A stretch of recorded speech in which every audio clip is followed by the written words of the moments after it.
Hello, Wendy Stuart. How are you? I am fine. And hello, everybody. Welcome to If These Walls Could Talk. Tim, I like this is like a little bit hula-ish, the way you were moving your hands. Oh, I have no idea. I just do whatever I feel. I love that, Tim Moss. And that's what people say about you. That Tim Moss does whatever he feels. For you on this, oh my God, windy Wednesday. Yeah, right. It's your day, Wendy. It's hump day.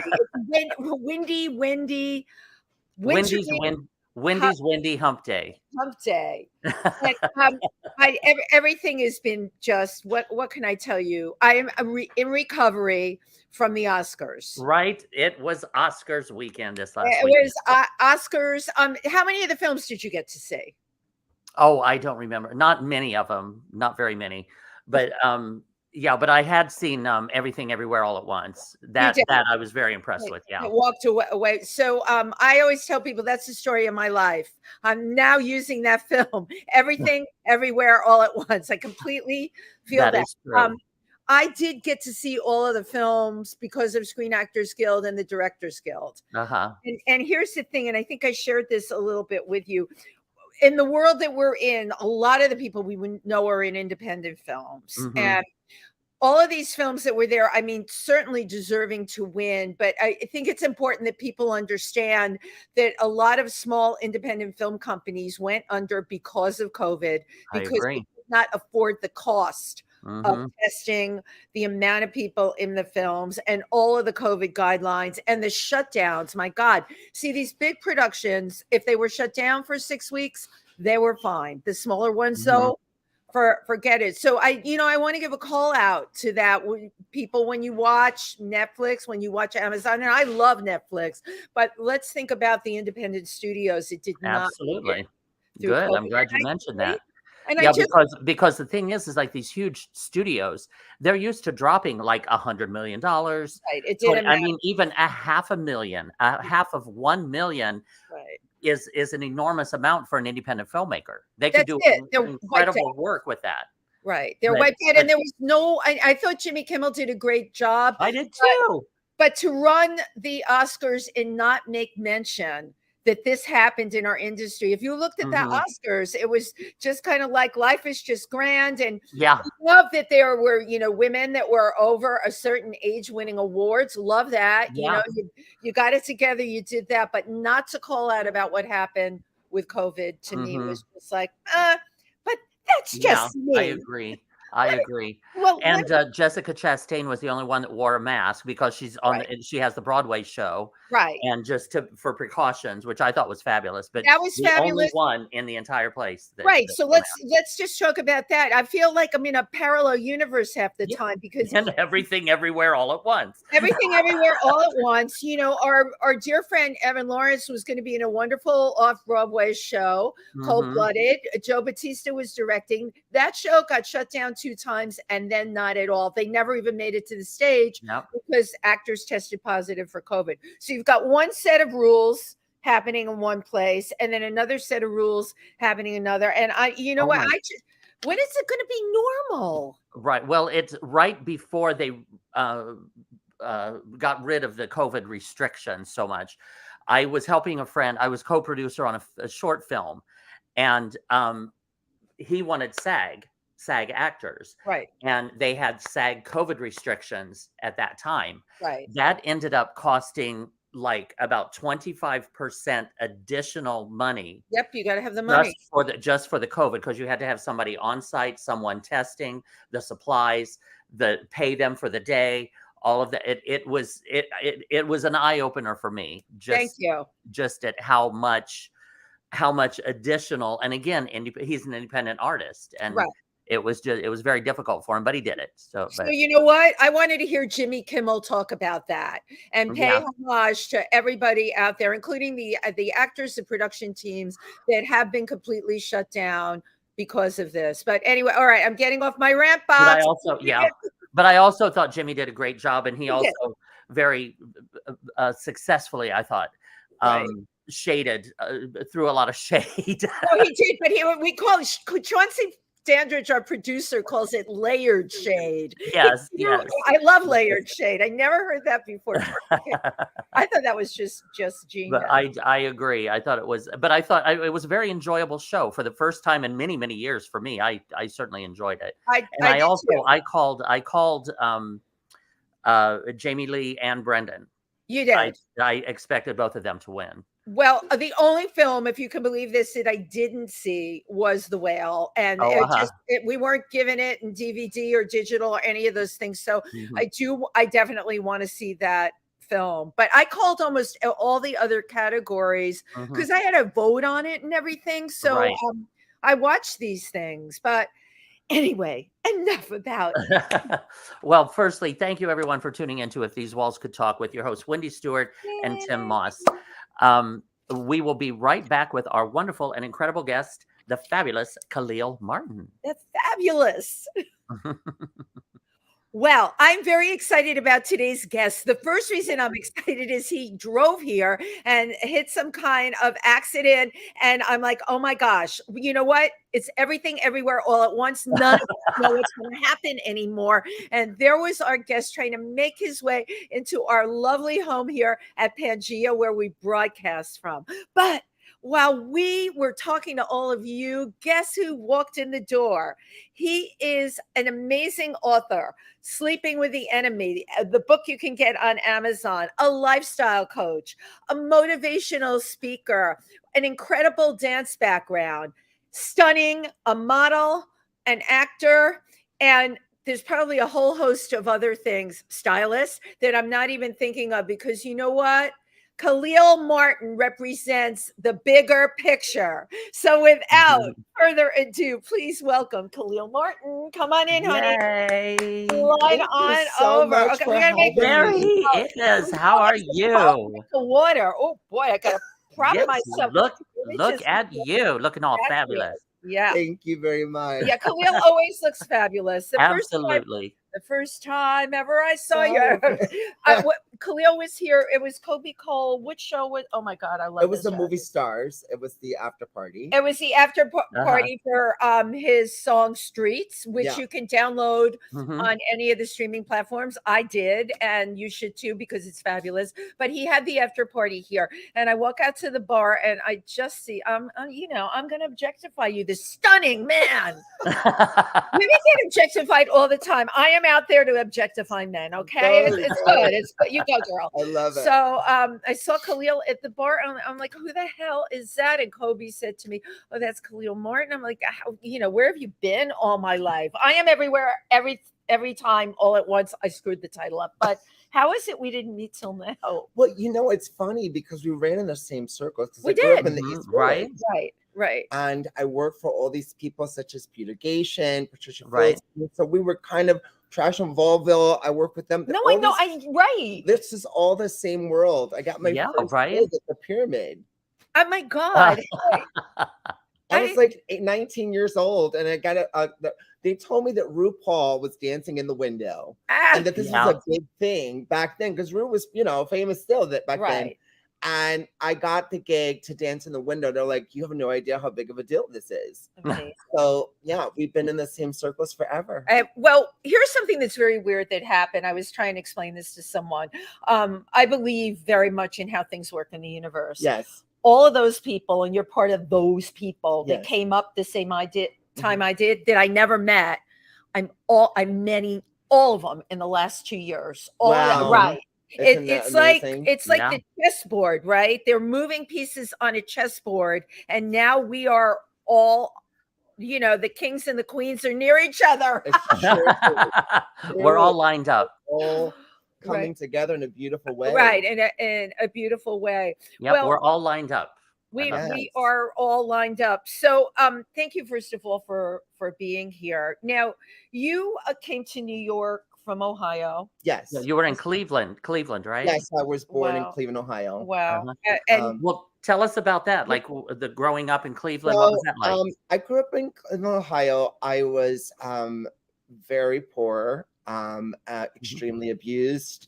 Oh goodness! Extremely neglected. The book within the family. You mean? In my book. Yeah. My mother was a very disturbed person. Was she a single mom? She was a single mom. She had a lot of drug issues, a lot of mental health issues. How many children? It was just me. Oh, okay. Only child. I have multiple sisters and brothers by my dad. Okay. Which I was able to visit on the weekend. So that was kind of like a relief from my mom. But right. Wow. Meanwhile, I was living in hell. Wow. A beautiful story happened where I was dancing on the stoop in front of my apartment. I love this. In the projects, and this lady, a white lady, comes walking through the projects, which never happens unless they're giving something out for free. Right. I mean, wait, we just have to hold it because no, and like this is reality, and thank you for sharing that reality. Absolutely. Right. So everyone's like coming out of their doors thinking she's giving out something free because the police didn't even come down there. So you know, it was just a really bad project area. That still exists actually. Wow. And during the process of writing this book, we did the scale and looked at how large it is. It's literally half the size of New York City. Where the projects, where I grew up. There was someone that wrote a comment on it was either your website or about your book. Yeah. And she said the projects, I read that they still exist. They still exist. Right. They're enormous. That's amazing. It's a trap. It's like a city. Right. Trap. Yeah, it is a big trap. It really is. So this lady comes through. This lady comes through and she says to my mom, oh my God, your daughter's so beautiful. Oh. We would love to have her come and audition for the Cleveland School of the Arts.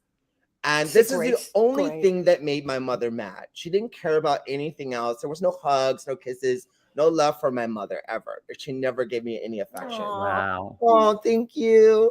I'm hugging you too. I guess that's why I'm so loving in return now in my life. But she got so mad that the woman called me a little girl. Like that's the only thing that made her mad. And I was like, this is happening right now, and like you're only how did that make you feel when she called you a little girl? Were you fine with it, or? I was fine with it. I'm gonna tell you something. You know, they have this big thing going on about kids and drag queens and this and that and the other. It's a big deal, but I'm gonna tell you this: when it was time to play superheroes, I always wanted to play Wonder Woman. And my cousins were like, you can't play Wonder Woman because it's a girl. I'm like, I don't care. She's fabulous. Right. I was 5, 6, 7 years old. I've always known that something was different about me, but I didn't know what that was. Right. I just was different. I'd rather play with the girls than the boys. I didn't like to get dirty. Oh, none of those things. Yeah. I just was always different. You connected with the feminine gender. Yeah, absolutely. And I've heard this story, by the way, a gazillion times. Yes, and it's a fact. And people don't get that. They don't get it. It is a complete fact. It's not fiction. Right. No one's making it up. You know, this is the reality of how we live. So, you know, anyway, this woman introduced me to Cleveland School of the Arts, which got me out of the projects into a suburban middle class, upper class school, all white. All white. And I was bussed in from the projects to this beautiful neighborhood. Wow. And I told the story of how the visuals were for me, how I felt, all that I write in the book about how I felt about this moment happening because I'd never been up there. So because we haven't ordered the book yet, and I want our listeners, we're going to tell them about the book, but if you can share with us, like, were you happy? Were you angry? Were you resentful? Did you feel like, oh my God, I've made my way out? Well, I mean, and also, I mean, that would be overwhelming. Right, Tim. To just go into this entirely new neighborhood. At this point, I think in my mind, I was in such trauma. You were in trauma. I was in such pain inside, but there was something inside of me that was fighting from the very beginning. Yeah. It wasn't me just, moping in the corner. I was like, I'm going to get out of here. Right. Wow. And I was so young and I couldn't believe when I look back on it and I think about the child I was and my intentions was to get out of it. I felt like an alien within my own family. Well, I know that's totally understandable because you were an alien in your own family. Yeah. And as a human being who had been born into this world, my mother had this saying, you should have been born rich, but you weren't required. Right. Well, it was not all that different from, I didn't have a traumatic childhood, but I knew, Mama knew she was meant for the big stage, right? Yeah. Great. And you kind of knew that. And looking at you, you had to be a pretty kid too. Yeah. I'm sure you were physically a pretty kid. So with all that working, this woman comes in and she changes my entire life. I love this story. I get into it's a ballet, great story. And from ballet, I became an observer. I learned how to eat. I learned how to eat dinner. I learned how to talk. I learned how to communicate. I learned manners. I learned everything. I just watched everything. Wow. You took it in like a sponge. Like a sponge. And I just assimilated myself into this upper class world. Meanwhile, I lived in the projects. And so then my goodness, like I have to hide this. You did right, exactly. Right, exactly. You had to play the other role. So in school, we had art, we had music, we had dance, we had theater, we had to do everything. So then in the 7th grade, you have to choose your major. Right. So I chose in 7th grade. 7th grade. Oh my God. I went there from 4th grade to 12th grade. Wow. I thought, 18-year-olds going to college having to declare their major was hard enough, but 7th grade, I had to decide whether. What did you decide? Ballet.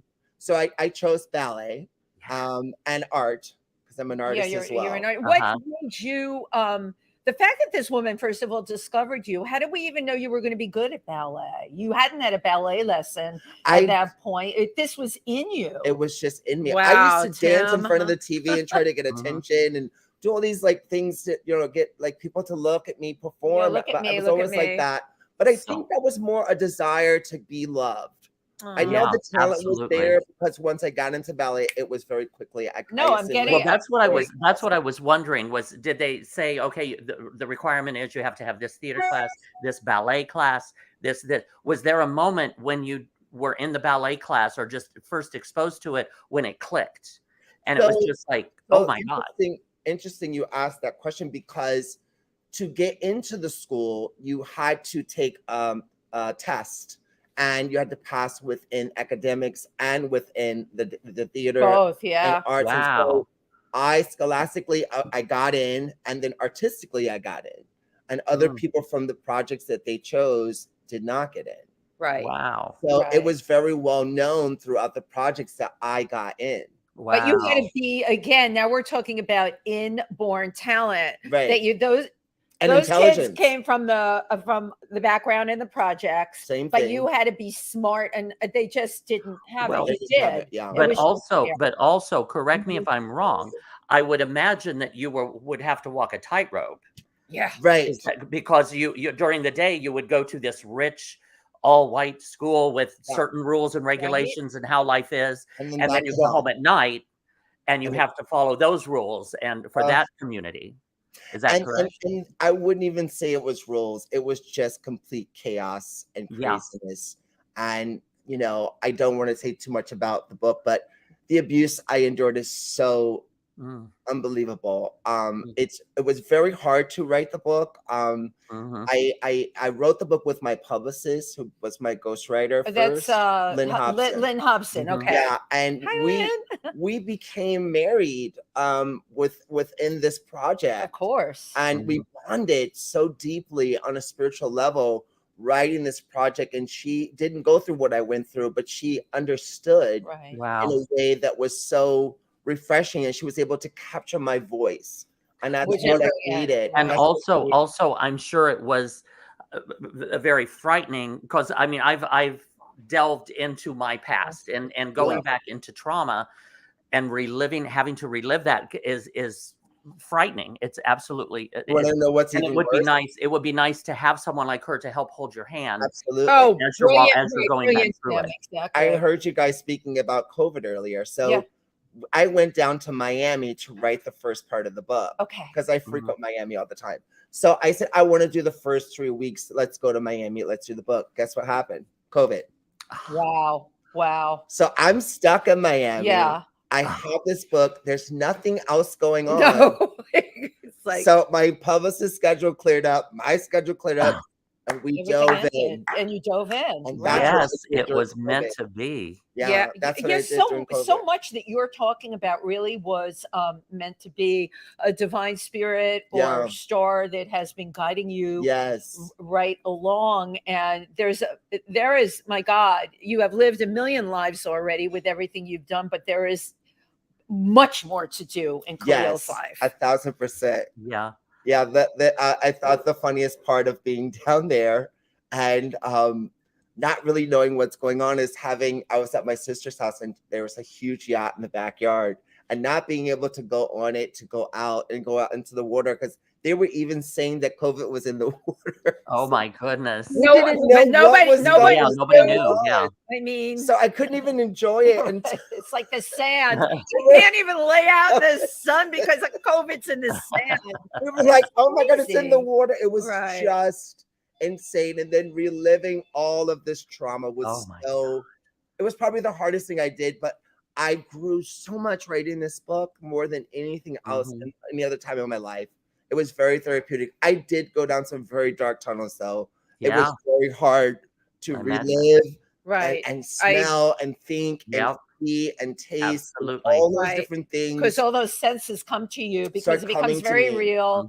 Again, I have a question for you. Yes. Why at this point in your life? Why did you do this? So since I was 20 something years old, his friends were like, oh my God, you should write a book. Your life was this and the other. I'm like, I'm 20 something years old. What are you talking about? What? They're like, oh my God, but you've been through so much. I'm like, no, I'm not writing about this ever, ever, ever. And then 10 years ago, I started thinking about it, in my 40s, I was thinking about it. And I'm like, okay, maybe I should do this. Maybe this could help some people. Maybe this could help someone else. Absolutely. Maybe this could do something. Maybe there's other people like me. And I finally made the decision to do it. But I kept making excuses for myself. Well, this is a very painful thing. Yeah. So I said, oh, you'll have this at this point. You didn't have this at that point. And by the time I was done complaining to myself and making excuses, I realized I've had everything that I said that I didn't have. Right. The money, the marriages, the houses, the cars, the this, the that, all the monetary things that people want in life. I've had them all and enjoyed it. Amazing. And I was making excuses as though I did not. Right. And so I buckled down and I just sat down and got it done. Incredible. That's amazing. I thank you everyone for tuning into If These Walls Could Talk with your hosts, Wendy Stuart and Tym Moss, and our wonderful and incredible guest, the fabulous Khalil Martin. Yay. Now, I want to pick up from where you moved to New York City. New York. Oh my God. Yeah. Oh my God. So that was after this art school.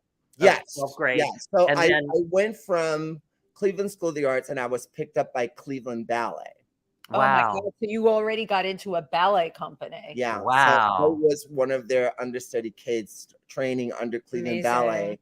I must have been 13 years old. Wow. God. And they had another African-American male there who was much lighter than me. So he was kind of pushed more. Lighter skinned, you mean? Lighter skinned. Yeah. Oh my God. He was pushed forward to do more than I was, and I was more of like a back person. Because because of my skin tone. Ballet is a very well, it's gotten way better, but it was a very racist place to be. I had horrible teachers saying horrible things to me. It was dreadful. Yeah, and I'm glad you're coming clean about this, because I was talking to another dancer today that I'm booking on another show. Same thing. He made a film about it. He says, people don't know this. Thank you for saying that. It was really, really tough. It's better now, but still, you model, right? And you remember, you could not be black to model. It was like, her skin tone is too dark. She can't do it. Now, let's talk about the bandwagon bitch thing and fashion. And I know I got a little bit off on a tangent here, but it's important to talk about that this past 2 years, they tried to find the blackest skinned models they could to say, here, look how diverse we are. Right. That's what it is. Yeah. So when I was modeling, back in the days when I was modeling, I was literally walking down the street and people would book you off the street. The casting agents were walking around looking for people on the street. Right. It was such a different time. Now it's social media, how many followers you have. And all these things like that. How many are your it's all this fake stuff, not really about, okay, I see a talented person or a beautiful person. Let me try to book this person. And back in the day, that's what it was. You got booked for your talent. You got booked for, what you were, what you represented. And it was an amazing time for me. I mean, I really got a lot of jobs. You would have been scooped up immediately. So did you come here with the Cleveland Ballet? Like, how did you? I came to New York to dance with the Joffrey Ballet. It was the Joffrey. Okay. Yeah, I had an amazing teacher who used to give me a secret classes, and no one knew about it. And he prepared me for the audition for Joffrey Ballet. Okay, God bless that person. Yes, Paul. Yes. Okay, everybody needs a Paul in their life, but we have two examples here of, you know, the woman who came into the project, who put you in the Cleveland School. What is it? School of the Arts. Right, and then Paul. Cleveland Ballet. Right, somebody up there likes you an awful lot. Oh yes, I have to agree. I do. I really do. So Joffrey, oh my God, what an amazing dance company. Yeah. So this was an amazing experience with Joffrey. I had an incredible career with them. It was cut short because of a knee injury. Well, I didn't really have parents or people to say, okay, that's enough. He's danced too much. He's done too much.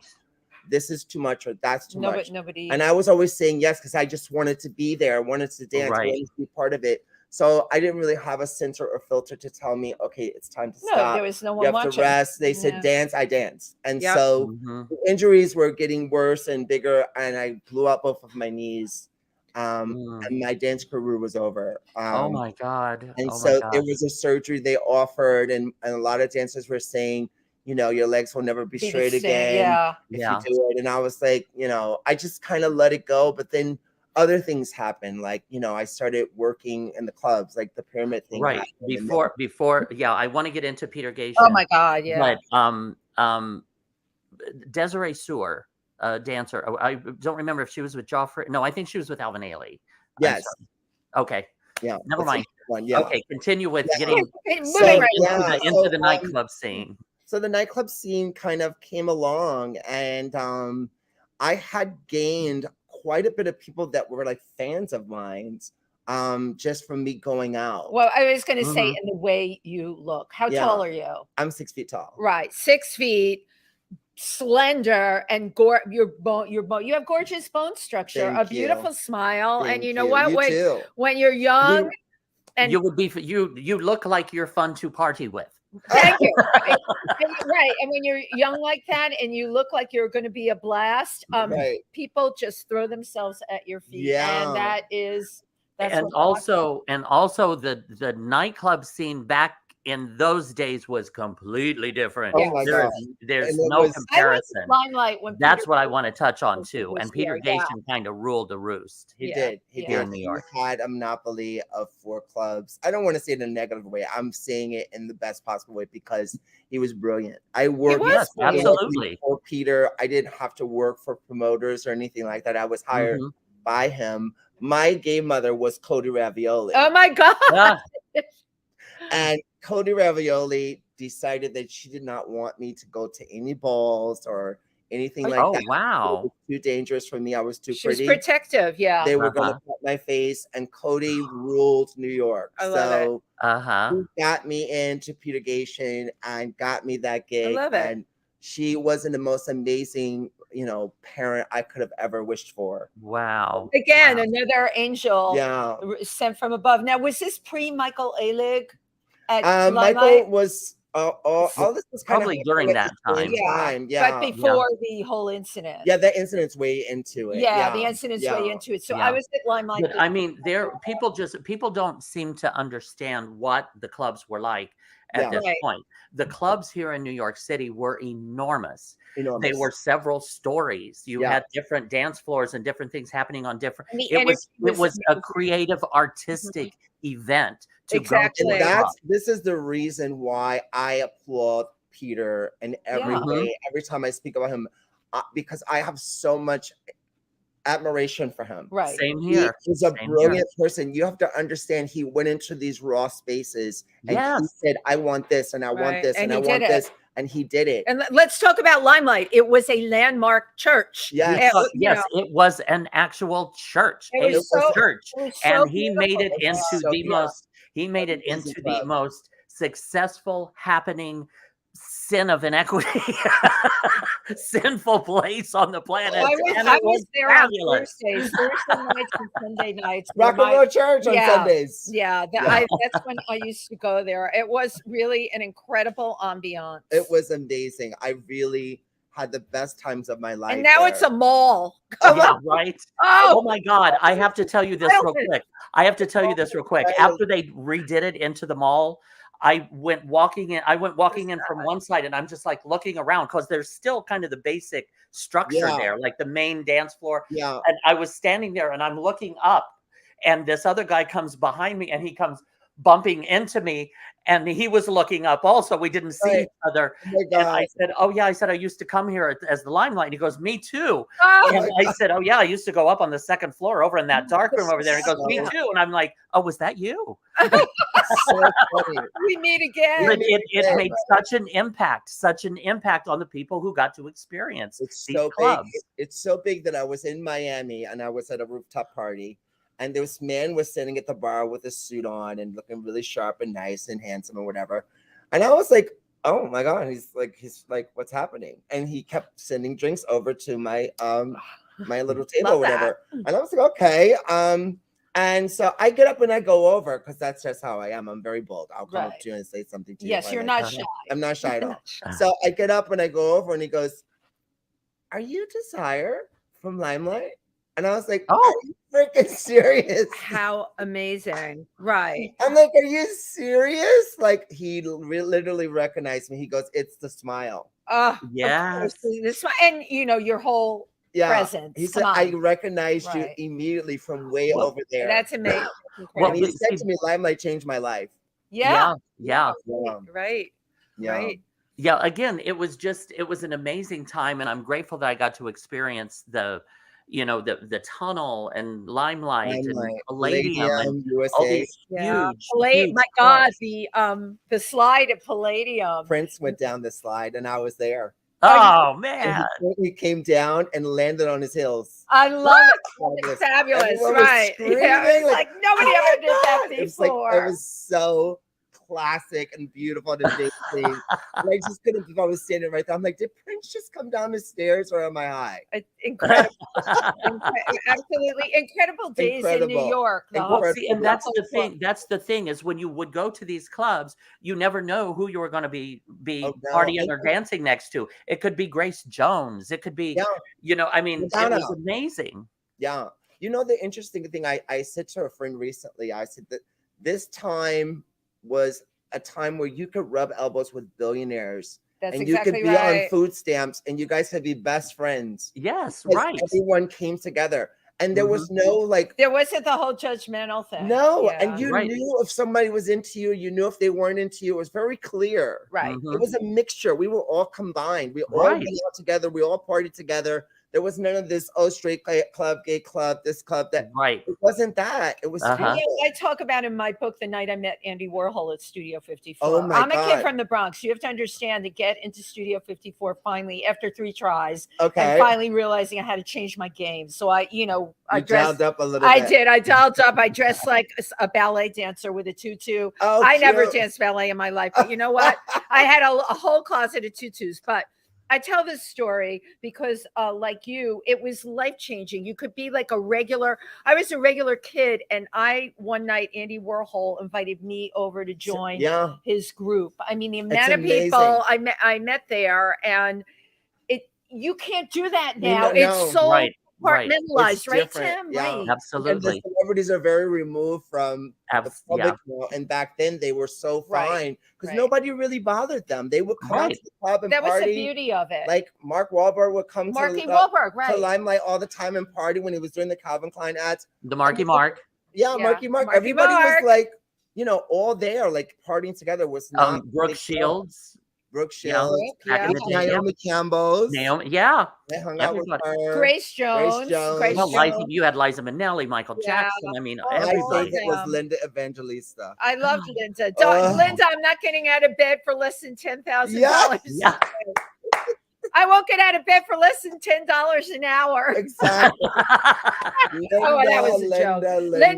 Linda. But we're talking about such an amazing time in New York that I feel was blown out of the water and ended because of AIDS. The party was over. AIDS came along and just took the wind out of everyone's sails. And a lot of the people, like when we're talking, I'm thinking of all the people I used to see at Studio 54 who are no longer with us, and then at Limelight who are, you know, it just took the wind out of everyone's sails. And then we had Giuliani, and then my friends, the party was over. It was over. The party was over. And you know what? We're blessed to have lived it and survived it. And absolutely. Well, firstly, I just want to say thank you for tuning in to If These Walls Could Talk with your hosts, Wendy Stuart and Tym Moss, and our wonderful and fabulous guest, the one and only Khalil Martin. The one and only Khalil Martin. So, Tim, we also have a clip that I'd like to show the clip now. So, it's good time. Okay, tell us a little bit about this piece. So this is a clip from the show called Finding Chrissy. It's one of the reality shows I'm on. Quite a few reality shows. You have 3 that you're on, right? Three out, yeah.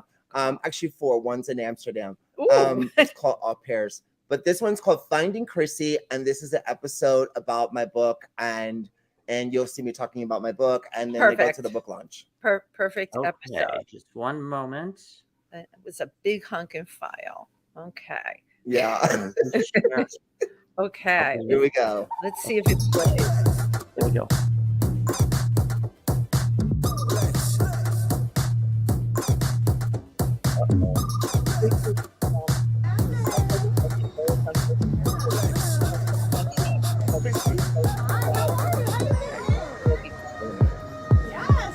Yes, Khalil.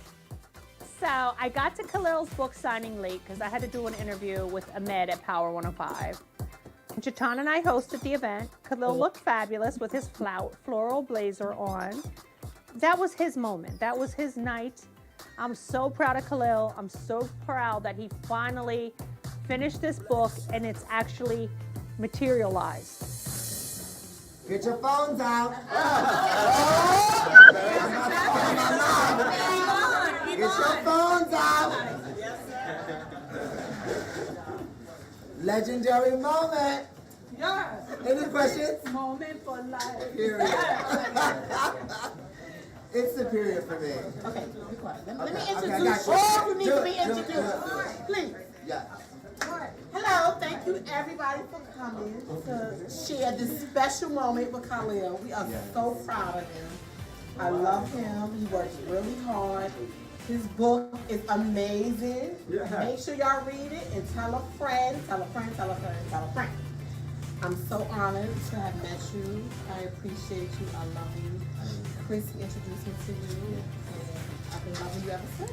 Yes. And Jatan's one of our beautiful clients. Yes. So if y'all want a book, I'll let me know. Yes. Yes. Okay. Number one, I want to thank Khalil for styling me tonight in this fabulous. I've been prepping for the book for a while. I was writing it over COVID. And Chrissy and Jatan, I knew I wanted them to be the hosts for the book launch because they both know me very well. And especially Chrissy, there's such a strong bond that we have. And she knows everything I've been through. I mean, all the details. And it was important that she was the person that hosts my book launch. But since the moment we've met, we've been inseparable. Period. We know what each other's thinking by just looking at each other. Yes. And we met through Nicole, who just stopped in. And I'm telling you, you have been just wonderful in my life. You have been supportive. You have been better than my own family. Yes. No, you deserve this. I am so proud of you today because this was something that you have talked about doing for years. Yeah. And it's time that the world really knows your story. Absolutely. And we never know whose lives we're going to touch through everything that you've been through and the next person that's going to be inspired by you. Today is monumental. Yes. Everything. Like I You said, deserve Tina, everything. And thank you. I'm glad this is really brought into fruition. I'm so proud of my best friend. Like, this is really his story, and he's been through hell and back like I have. That's one of the things we also have in common. And I'm just so proud of him. I think it was very therapeutic for him to write this book. And it was such a great turnout. It was really fun. And then I went next door and got the worst seafood of my life, but that's a whole nother. She's fabulous. fabulous. Love her. That was great. That was really great. Well, come on. We're talking about the wonderful friends. I'm going to hold it right up to the camera. Sleeping with the Enemy, Khalil Martin. Here it is. And back cover also available on Amazon. It's available on Amazon.com. It's available on BarnesandNobles.com and my website for a signed copy, KhalilMartin.com. Fabulous. Yeah. That is wonderful.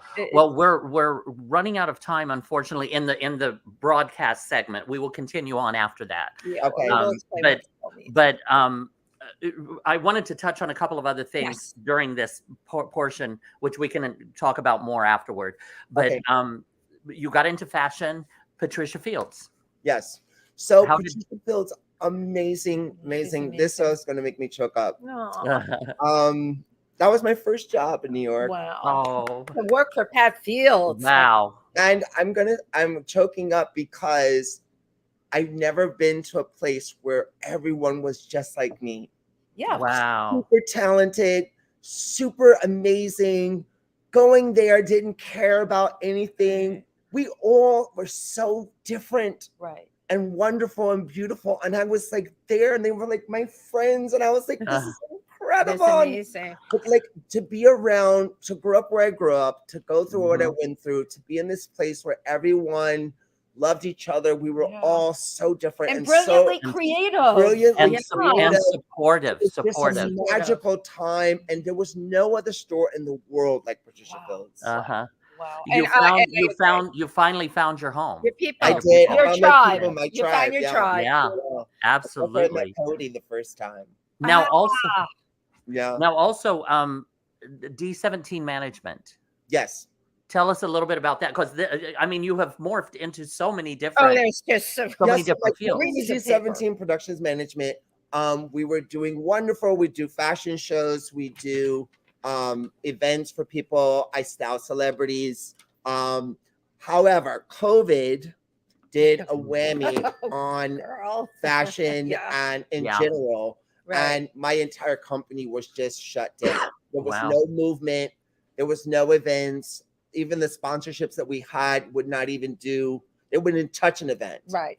So, you know, we haven't even bounced back. Right. And thank you for sharing that for everybody that thinks things are normal. For many of us, I have a totally different life. Yeah. I had to reinvent myself. We've talked about this. Yes. And I knew what you did before. Right. And it's like there's no bounce back. Like people that say, well, can't you just just can't. It's not easy. And now we're all navigating these new waters. Yeah, it's true. Yeah. But if we do it together, it'll be a lot easier. Yes. Yeah, very well said. Yeah. It's been really difficult trying to bounce back into the fashion world and get new clients and get new things going on. And it seems to be even more confined and more concealed as far as who's actually working and who's not. Right. Because that circle has gotten so tight that all of us little guys, you know, small companies, all private business owners, you know, I believe strongly in people owning their own businesses. Me too. You and know, the small business owner. And there's so many conglomerates that are just making billions of dollars. And there's so many people that have the talent they're stealing the ideas from. Right. Well, again, I think that it's time for all of us to join together and rise together. Absolutely. You know, that's what a lot of us are working on. That's why you're here today. Welcome to our family now, honey. Right. Part of our family. Paul makes happen here. He does his monthly show, Nouveau. We love Kobe. Right. We love people that are, we have to lift each other up. That is now absolutely an important thing. Now, another subject, music. Singing. Yeah, we want to get into songs out. Well, I have Bop a fan favorite. There's also a song called In the Mood. Yeah.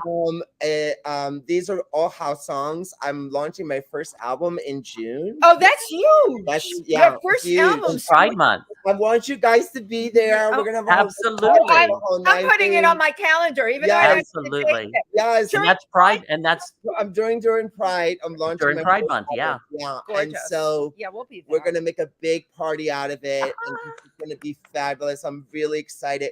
house music is something I've always wanted to do, but I was always booked doing something else and I never had the time. Right. And so I decided after COVID, I was only doing things that made my heart sing and soar. Yes, good. And if my heart didn't feel it and I didn't feel like I was going to soar and be happy, not money, happy. Right. Right. Money's going to come, but I just want to do what I love first. Absolutely. So that will work for me. And I believe strongly that that will work. If you find something that you love, I agree, and you stick with it and you work on it, it will work out. That's exactly right. Absolutely. And there's one more element to what you're saying. You need to surround yourself with people that are visionaries like yourself, that see it in a very positive way. I really had to cut free anyone that would, well, I don't understand this. I don't understand that. You know what? I don't understand you, but bye, you're out the door.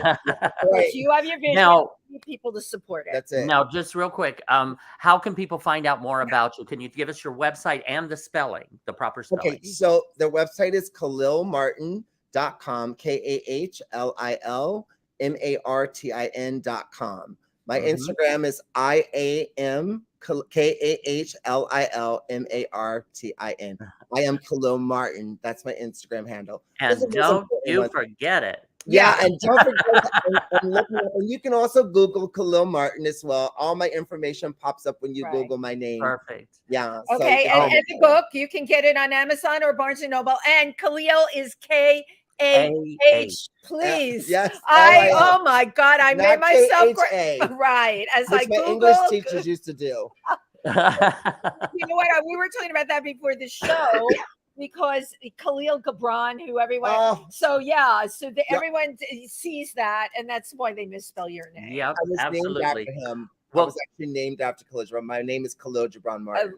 I love it. My parents, with a different spelling, before they were a disaster, were really, really kind of artsy, and they were into his writings. And my dad gave me the book The Prophet right before I moved to New York. Get out! Wow, very cool. And so Khalil, it was beautiful.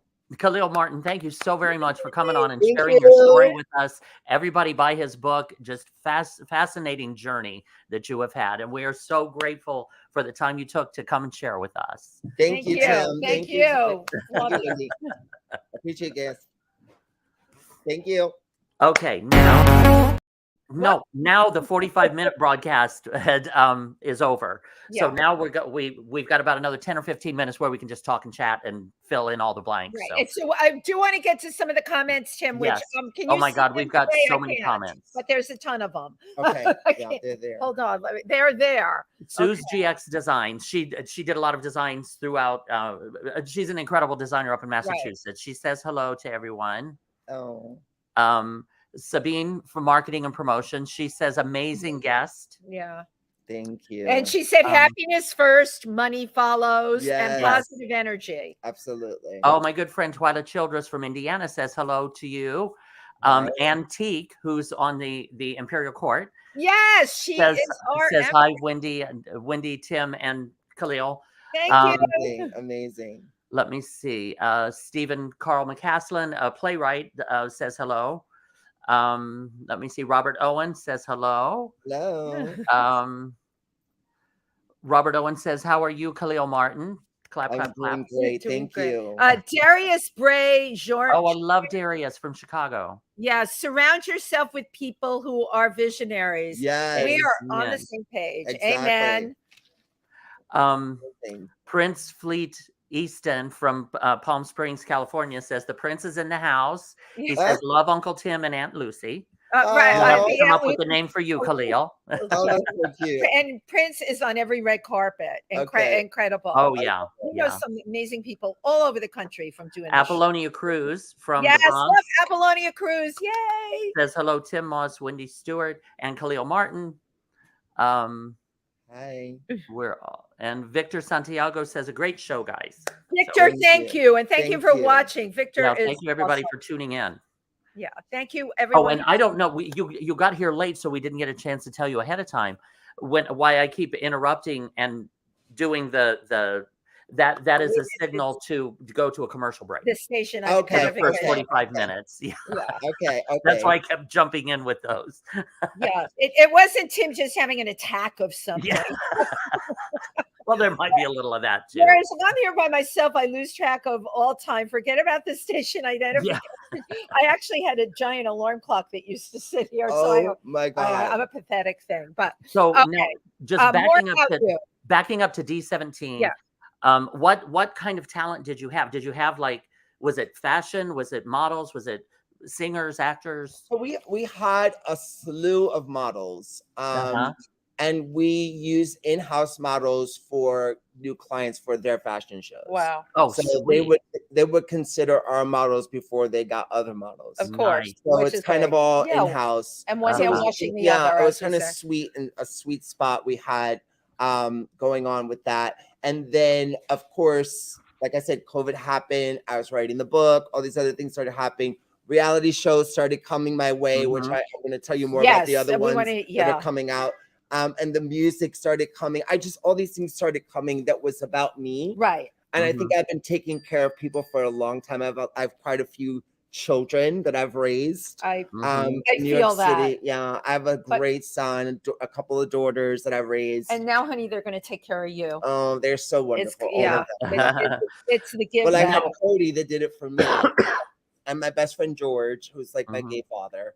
And so he did it for me as well. So I had to pay it forward and do it for young people after me. So, well, now tell us about Finding Chrissy and Who Loves Josie. Yeah. So Who Loves Josie? This is going to be monumental because it's the first of its kind. It's a lesbian dating show. Oh my God. It's just great. Nobody has that. No one's done it. And yours truly is the host. I love it. All the contests, all the eliminations. We're in North Carolina, in Charlotte, and this giant mansion, and the chaos unfolds. So wait, you shoot it from this giant mansion in North? Yes. I love all these lesbians running around, and it's just all the different personalities. It is hilarious. I enjoyed it thoroughly. But I realized doing this, I love to host. Yeah, you would be an amazing. Oh, you'd be perfect. Yeah. I just took it as something that you just do. It's another thing. I do speak public speaking, but this was a different type of thing. It was different because it was like, I was hosting a show, I was leading the show, and I was kind of guiding them the way I wanted them to go. Right. To create the different things that they were doing. We were kind of making things up. I mean, when they say reality, it is reality. Yeah, it is. You are on the seat of your pants. You have a basic framework, but you're right. You got to work within it, and you're making it as you go along and hoping that it works out for good or bad. Well, I have a question. I have a question for you. Because you've circled in many different industries. Yeah. But you seem to go in and absorb. Do you find that a lot of the industries are similar, that there are similarities in the running of the businesses? Yes. It's for me, it's all very similar. I've been in entertainment all my life, so nothing that I don't think there's anything that I haven't done. Right. Like I've been doing everything from far back as I can remember. So it's so comfortable to be on the stage. It's so comfortable to be in front of people. It's your zone. It's comfortable to perform. It's comfortable. It's my happy place. Right. So there's no uncomfortableness for me when it comes to entertainment. So I can jump into anything. Right. And you're probably best when they just let you go do your thing. Tim, I know. Absolutely. And another thing is you've just got this heart, of a lion, where you just, I'm going to go here and I'm going to do this, and you do it. Yes. And I love that. I love that. Never lose that. Always trust and follow your heart. Thank you. I will. Thank you so much. I had something I wanted you to share, the Khalil Martin Foundation. Okay, so this is a work in progress. My foundation it's set up. It's all done, legally. Yeah. The problem that I'm having is just choosing a date because I have a lot of things coming up. So I'm kind of trying to make sure that I do this right, because this is also something that I've always wanted to do. I always help young people. So I want to make sure that I have everything lined up correctly, because this is going to help the LGBT youth. Right. So you have focused on LGBTQ youth and low income youth. Yeah. I don't want to exclude because good. I remember those other kids that I left behind with my career moving on. And I remember thinking to myself, they're watching me get on this special bus, not the special bus, but it was like Cinderella. Right. You were going off and faces, you know, looking at me drive off and they're stuck there. Yeah. Yeah, right. It breaks my heart because not everybody has the drive to get out of a situation or the know-how. Right. And there's a lot of people during COVID, not to jump off, but during COVID, I really was in pain because I kept saying to myself, there's children that are locked in homes that are being raped and abused and hurt. And they connect to that. They can't leave their homes. And I was like kind of devastated. Yeah, it was scary. It was really scary because like nobody was thinking about that. Exactly. Or the children from places like your projects who didn't have a computer at home, or if they were able to get one from the school, they didn't have parents that could really help them with it. Yeah. So what happened to their education? Yeah. It was just like poof. It was just poof. Right. So there was a lot of that. Forgotten. So we are forming the foundation. We're structuring it because basically what we want to focus on is education, therapy, housing, and whatever fun activities we can get them to do that are like they can learn from. Right. Those are what we want to do, summer camps and things like that. So I'm really going to immerse myself into this. So I really want to make sure it's the right time. I got everything set up correctly. I'm working with the right people and everything will work smoothly. But it's coming. I'm looking at, the end of the year launching. You know what? I love every single thing you're doing, and you're launching that at the end of the year. You got an album coming out in June. Yeah. I mean, look at what's happened to you since COVID came. The COVID wave took things away, and then things wash up on the shore that are so freaking unbelievable. But absolutely, these things are me. Right. They are. Yeah. Right. Absolutely. Everything is kind of reverted back to what I love and what I wanted to do. Right. Absolutely. Absolutely. Well, once again, can you tell everybody your website and where they can find it? My website is KahlilMartin.com, KahlilMartin.com. And then you can also find the book also on Amazon.com and BarnesandNoble.com. Wonderful. Well, Kahlil, thank you so very much. This was absolutely an absolute joy talking to you. And so glad that you've been brought into our family here. So yes, family now.